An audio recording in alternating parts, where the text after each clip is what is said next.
If you're a Pokémon fan with a Nintendo Switch, you are literally living in the golden era right now. From cozy life sims to action RPGs, there's something for every kind of trainer. Let's count down the top 10 best Pokémon games on Switch.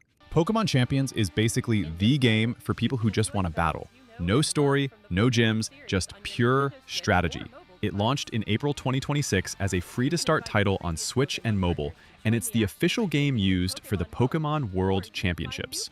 You build a roster by recruiting Pokémon using victory points you earn from winning matches, and you can even import your favorites from Pokémon Home.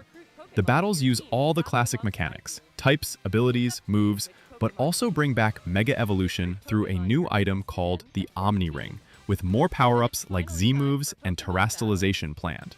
There's ranked mode if you want the grind, casual mode for chill sessions, and private battles for playing with friends. The cross-platform play between Switch and mobile is honestly a nice touch. It's not perfect, some mechanics were buggy at launch, and the monetization is a bit aggressive. But if competitive Pokémon is your thing, this is where the action is. Finally, we'd like to introduce you to a new way to raise Pokémon that lets you enjoy battles even more. Detective Pikachu Returns is a mystery adventure game. No battles, no catching Pokémon. You play as Tim Goodman alongside a fast-talking, coffee-obsessed Pikachu who can somehow speak human and is helping Tim search for his missing father. The gameplay is all about exploring locations, talking to Pokémon, gathering clues, and piecing together what happened. Each chapter drops you into a new mystery that connects to a bigger, overarching plot. The charm of this game is 100% in the writing. Pikachu is genuinely funny, and the banter between him and Tim keeps things moving. It's super accessible, designed for younger players, but enjoyable for any fan who grew up watching the anime. The cases aren't too complex, so don't expect heavy puzzle solving, but the emotional beats land really well. If you loved the Detective Pikachu movie, or just want a relaxed, story-focused Pokémon experience, this one's a good time.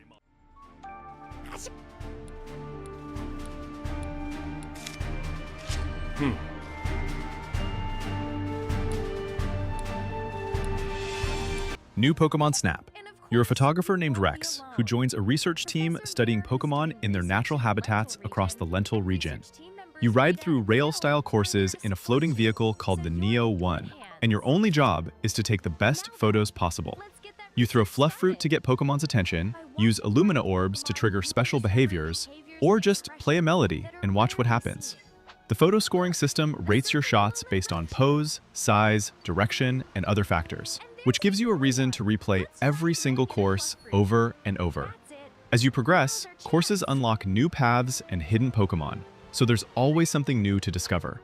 The real joy here is just watching Pokémon exist, seeing them interact with each other, sleep, eat, or play in ways the mainline games never show. It's peaceful, it's beautiful, and it scratches a completely different itch than any other Pokémon game on this list. That sure made Hoot Hoot happy. You'll also have Illumina orbs, something the professor invented. If you use one of these, you Pokémon Legends Arceus. You're transported back to the ancient Hisui region, which is basically a wild, untamed version of Sinnoh before modern civilization. There are no gyms, no Pokémon League, no rival with a catchphrase. Instead, you work for the Galaxy Expedition Team, completing the region's very first Pokédex by catching, studying, and battling Pokémon in an open-world-style environment. The catching system is completely reworked. You can sneak through tall grass, throw Pokéballs directly at wild Pokémon without battling them, or use distractions to get the drop on them. Battles are fast and use a new, strong, agile style system that lets you trade speed for power. The world feels genuinely dangerous in a way Pokémon games never did before. Some Pokémon will actively come after you. The story itself has real stakes and digs into Pokémon mythology in ways longtime fans absolutely appreciate.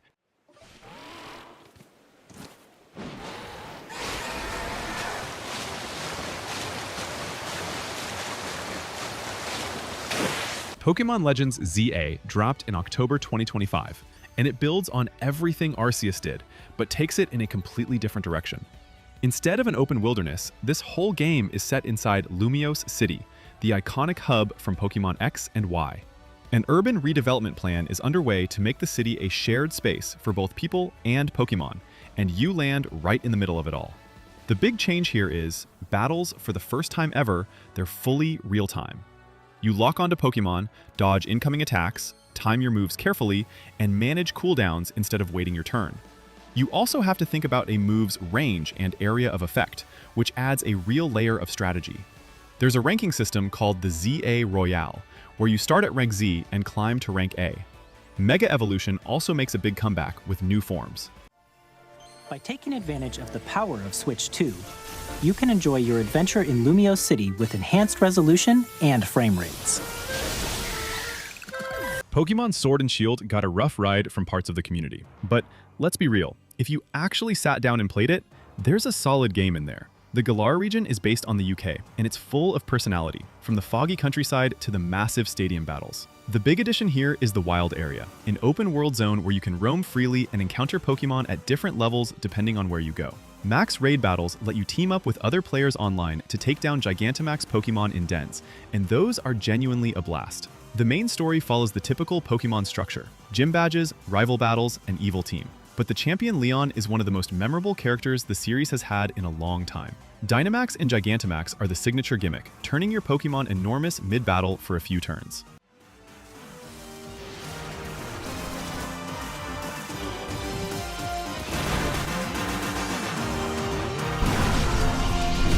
Pokémon Let's Go Pikachu and Let's Go Eevee is the game that nobody expected to work as well as it does. It's a full remake of Pokémon Yellow, following the classic journey through Kanto with either Pikachu or Eevee as your always-at-your-side partner that you can dress up, feed, and pet. Instead of random encounters, you see Pokémon wandering the overworld, and catching them uses motion controls. You throw a Pokéball with a flick of the Joy-Con, just like in Pokémon Go. The whole thing is designed with Go players in mind, and you can actually transfer Pokémon from Go straight into the game. But even if you've never touched Go, Let's Go works beautifully as a casual, chill adventure through nostalgia. Battles against trainers are still turn-based in the classic style. Playing in co-op with a second player, both of you throwing Pokeballs at the same wild Pokemon, is a surprisingly fun thing to do on the couch.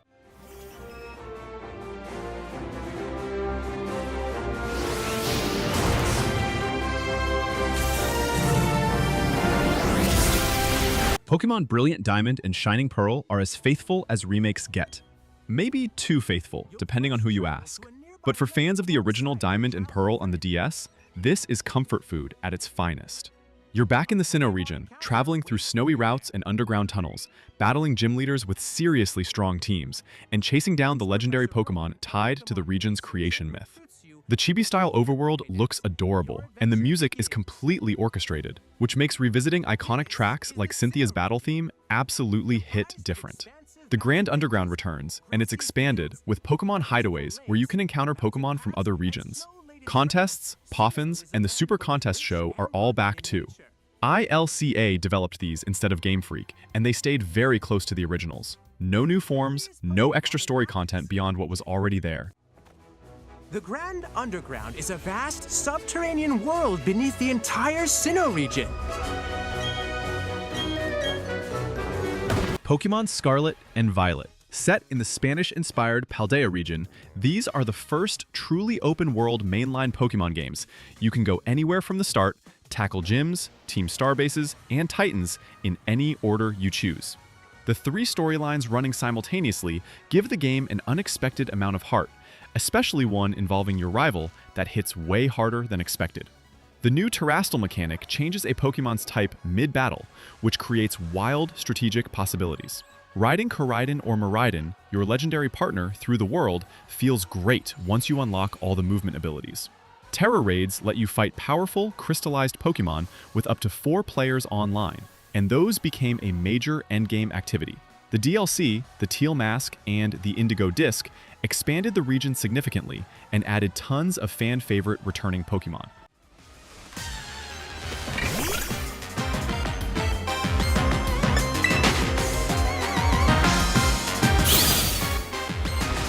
Pokémon Pokopia. You play as a Ditto who has transformed into a human and wakes up in a barren, abandoned world where all the people have mysteriously vanished and Pokémon have nowhere to go. Your mission, with the help of Professor Tangrowth, is to rebuild this world from the ground up and invite Pokémon back. Think Animal Crossing meets Minecraft, except everything is filtered through the Pokémon universe. You gather materials, craft furniture, build habitats tailored to each Pokemon's preferences, grow vegetables, terraform the land, and as you do, Pokemon move in and bring the world back to life. The twist that makes it brilliant is that Ditto can learn moves from the Pokemon you befriend, Bulbasaur's leafage to grow grass patches, Squirtle's water gun to fill rivers, Hitmonchan's rock smash to reshape terrain. 4 distinct biomes unfold across a long story filled with emotional moments, and there's always something on the to-do list.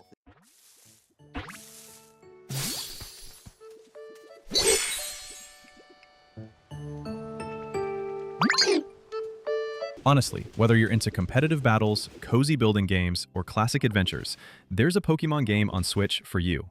Drop your favorite in the comments. I'm curious where you land. Like and subscribe if this helped, and I'll catch you in the next one.